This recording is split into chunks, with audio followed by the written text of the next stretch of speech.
SP madam Sanjana Verma, जो अपनी सादगी और कर्तव्य निष्ठा के लिए जानी जाती थीं, आज अपने भाई की शादी में जाने के लिए बेहद उत्साहित थीं। आम दिनों की तरह उन्होंने कोई भव्य पोशाक नहीं पहनी, बस एक साधारण सूती सलवार कुर्ता पहना और अपनी पुरानी बाइक स्टार्ट कर ली। उनके दिल में अपने भाई की शादी की खुशी थी और वे जल्दी से जल्दी वहां पहुंचना चाहती थी। रास्ते में रोका गए जैसे ही संजना शहर के बाहर हाईवे पर पहुंची, उन्हें हवा की ठंडक अच्छी लगी। शादी की तैयारियों में व्यस्त रहने के कारण वे हेलमेट पहनना भूल गई थीं। रास्ते में एक पुलिस चौकी थी, जहां एक सख्त मिजाज दारोगा वीरेंद्र सिंह खड़ा था। वह ट्रैफिक नियमों का सख्ती से पालन करवाने के लिए जाना जाता था। जैसे ही उसने एक महिला को बिना हेलमेट बाइक चलाते देखा, उसने तुरंत हाथ उठाकर उन्हें रुकने का इशारा किया। संजना ने अपनी बाइक रोकी और कुछ कहने से पहले ही दारोगा ने गुस्से में एक जोरदार थप्पड़ जड़ दिया। सन्नाटा और पहचान थप्पड़ की गूंज के साथ ही सड़क पर सन्नाटा छा गया। आसपास खड़े लोग हैरान रह गए। संजना भी कुछ पल के लिए स्तब्ध रह गईं, लेकिन अगले ही क्षण उन्होंने गहरी सांस ली और सख्त आवाज में बोली, दारोगा साहब, क्या आपने कानून पढ़ा है या बस हाथ चलाना जानते हैं? दारोगा वीरेंद्र ने कड़क आवाज में कहा, बिना हेलमेट बाइक चलाना अपराध है और मैं कानून तोड़ने वालों को बख्शता नहीं। संजना मुस्कुराई, फिर अपनी जेब से बैच निकालकर दिखाया, मैं एएसपी संजना वर्मा, और आपने बिना कारण एक वरिष्ठ अधिकारी पर हाथ उठाया है। क्या आपको अपनी नौकरी प्यारी नहीं? दारोगा के होश उड़ गए। उसके चेहरे का रंग उड़ चुका था। वह तुरंत सावधान की मुद्रा में खड़ा हो गया और घबराते हुए बोला, मुझे नहीं पता था मैडम, कृपया माफ कर दीजिए। इंसाफ और सीख संजना ने गहरी सांस ली और बोली, मुझे माफी नहीं, सिर्फ अनुशासन चाहिए। कानून सभी के लिए समान होता है, लेकिन थप्पड़ मारकर नहीं, समझाकर पालन कराया जाता है। यही पुलिस की असली ताकत होती है। आज आप किसी और को भी इसी तरह थप्पड़ मार सकते थे, लेकिन याद रखिए, कोई भी नागरिक आपका दुश्मन नहीं होता। दारोगा की आंखों में शर्मिंदगी थी। उसने तुरंत माफी मांगी और कसम खाई कि आगे से किसी को भी इस तरह हाथ नहीं उठाएगा। एसपी संजना वर्मा अपनी ईमानदारी और सख्त अनुशासन के लिए जानी जाती थीं। वे कानून का पालन खुद भी करती थीं और दूसरों से भी करवाती थीं, लेकिन भ्रष्ट अधिकारी और अपराधी उन्हें पसंद नहीं करते थे। एक दिन जब वे अपने भाई की शादी में जाने के लिए बाइक से निकलीं, तो रास्ते में उनकी टक्कर एक अहंकारी और भ्रष्ट दरोगा शंकर यादव से हुई। यह वही दरोगा था जो अपने रसूख और धमकियों के दम पर लोगों को डराकर अवैध वसूली करता था।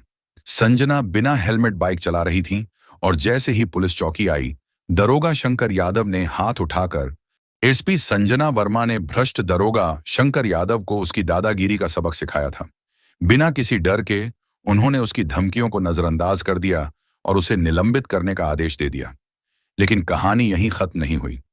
शंकर यादव, जिसने अपनी पूरी नौकरी में किसी के आगे सिर नहीं झुकाया था, संजना से बदला लेने की ठान चुका था।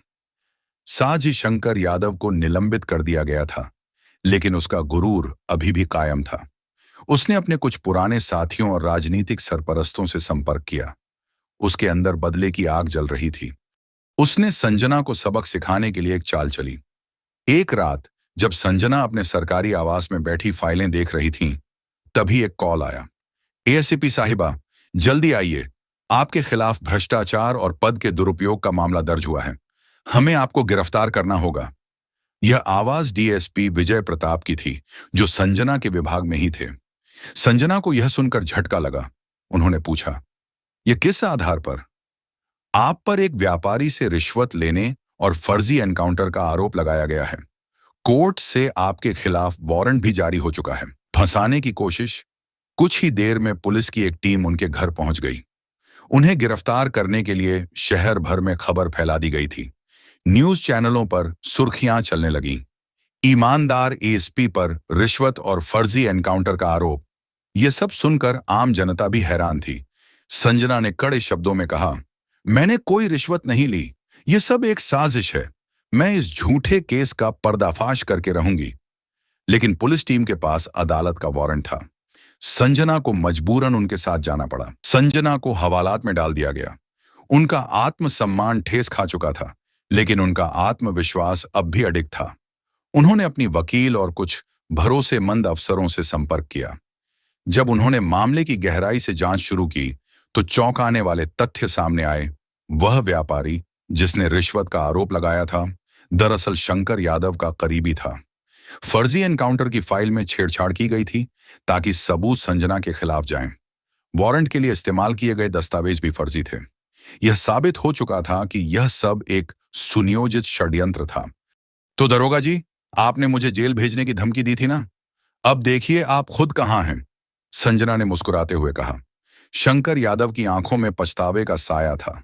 अब वह समझ चुका था कि ईमानदारी और सच्चाई के सामने कोई चाल नहीं टिक सकती।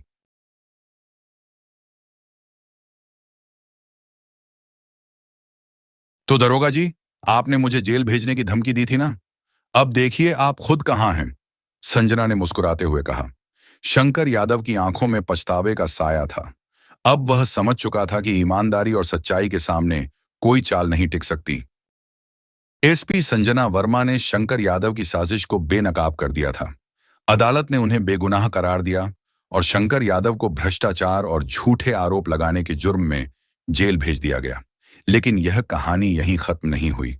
शंकर यादव की दुश्मनी अभी भी बाकी थी और जेल के अंदर बैठकर भी उसने संजना से बदला लेने की ठान ली थी। जेल में भी साजिश। जेल में बंद शंकर यादव को एक बड़े आपराधिक गिरोह से संपर्क करने का मौका मिल गया। यह गिरोह नेताओं और भ्रष्ट अधिकारियों से मिला हुआ था। शंकर ने अपने पुराने रसूख का इस्तेमाल किया और गिरोह के सरगना बबलू ठाकुर से मिलकर एक नई साजिश रची। अगर संजना वर्मा को रास्ते से हटाना है तो अब हमला सीधा होगा, शंकर यादव ने ठान लिया। एसपी मैडम पर हमला। एक रात जब संजना अपने घर से ऑफिस लौट रही थी, तभी रास्ते में उनकी कार पर अचानक गोलियों की बौछार होने लगी। सुरक्षा गार्ड्स ने तुरंत गाड़ी को घेर लिया और जवाबी फायरिंग की, लेकिन हमला सुनियोजित था।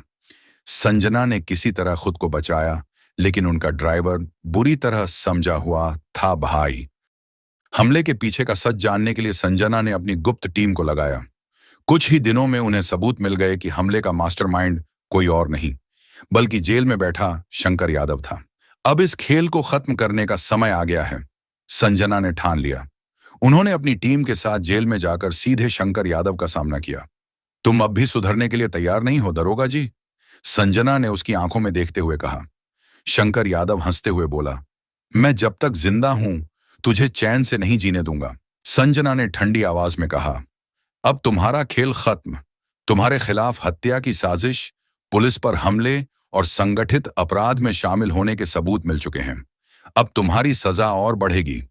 इसके बाद शंकर यादव पर नया केस दर्ज किया गया और उसे उम्र कैद की सजा सुना दी गई।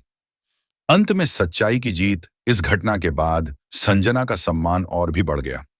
उन्होंने यह साबित कर दिया कि चाहे कितनी भी साजिशें रची जाएं, कानून और ईमानदारी की जीत हमेशा होती है।